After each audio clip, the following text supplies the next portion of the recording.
Bonjour à tous, aujourd'hui je voulais vous présenter un petit coup de cœur que j'ai eu cet été en fait, en vacances. J'étais en Auvergne et j'ai rencontré un artisan coutelier sur un petit salon qui s'appelle Charlie Maridé. Alors déjà très sympa, un jeune créateur. Donc on a discuté un petit peu et puis bon, j'ai vu différents de ses couteaux magnifiques, des customs. Et puis il m'a présenté un petit couteau, son numéro 1 full metal, dont je vais vous parler ensuite, qui m'a bien plu, que j'ai acheté pour moi, que j'utilise presque tous les jours, que j'aime beaucoup. Et du coup, on s'est décidé à la coutellerie Torangelle à faire un petit essai avec ce couteau-là, qui je pense va vous plaire. Donc déjà Charlie Maridé. Donc Charlie Maridé, en 2011, il a fait un CAP en alternance instruments de coupe et chirurgie, spécialisé dans la coutellerie. Donc en alternance, alors il a fait la première année, il était avec Benoît l'Artisan, donc que je ne connais pas, mais qui est à l'Ailleul vraisemblablement. Et ensuite les établissements Cognier, que là on connaît bien, qui fabriquent le douk-douk. Donc c'est là qu'il a fait ses premiers pas. En 2013, il a décidé de s'installer dans le Cantal, aux alentours de Murat, pour ceux qui connaissent, très belle région. Et en 2014, il a créé son entreprise et son atelier pour démarrer ses couteaux.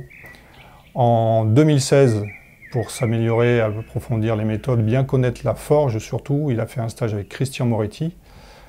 Donc pour ceux qui ne connaissent pas, c'est un excellent coutelier qui est spécialisé justement dans la forge et qui fait beaucoup de formations.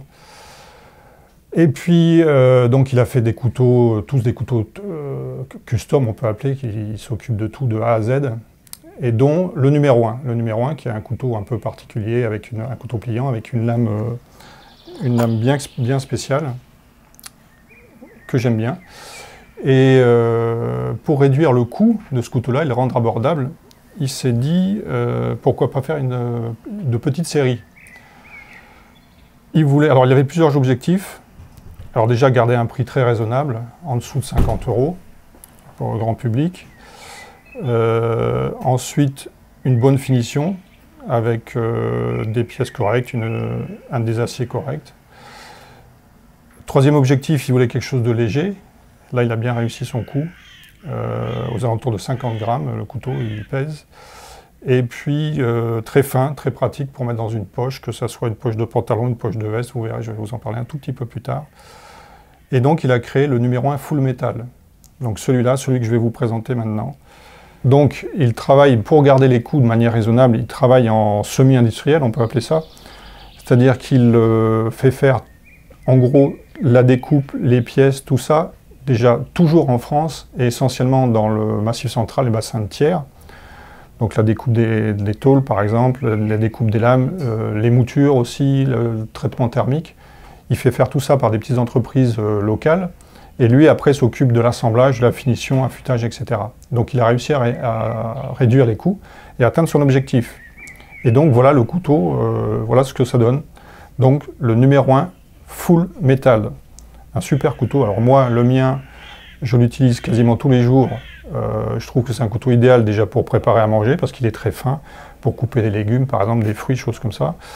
J'ai utilisé aussi en rando, très léger, prend pas de place, vraiment génial. Pour le pique-nique, c'est le couteau idéal. Couper du pain, étaler des tartines, du pâté, du beurre, ce que vous voulez, couper du saucisson, il n'y a pas mieux.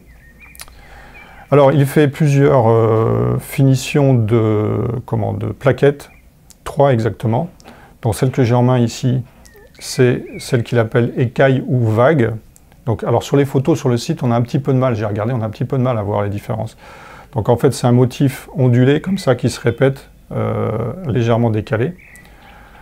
Donc les plaquettes sont en inox. Pour chaque modèle, oui, ce que j'oublie de dire, ce qui est important, pour chaque modèle de plaquette, il a 2 types de lames. Une lame essentiellement carbone, le XC 75 pour ceux qui connaissent, qui a un acier typique utilisé par beaucoup de couteliers français, donc lame au carbone, et le même modèle exactement avec une lame acier inox, le Z40. Z40, un acier aussi qui se rapproche un peu du 420. Un acier, c'est des aciers standards utilisés en coutellerie française. Donc, alors je reprends sur le motif vague. On a également le motif grain de riz, ici. Alors, un peu difficile à distinguer du motif vague sur les photos, vous verrez. Donc là, c'est des creux, en fait, dans la plaquette, qui sont un peu en forme de grain de riz allongé. Donc toujours de lame. Et enfin, le motif cuir, voilà, qui ressemble un petit peu à du cuir un petit peu vieilli, avec des craquelures, sans motif bien défini. Donc très joli. Ensuite, donc, il a ajouté un petit anneau ici, un petit passant pour un cordon, un bout de ficelle, donc en cuivre, qui va se patiner. Et donc nous on le fournit avec un petit étui aussi qui est adapté.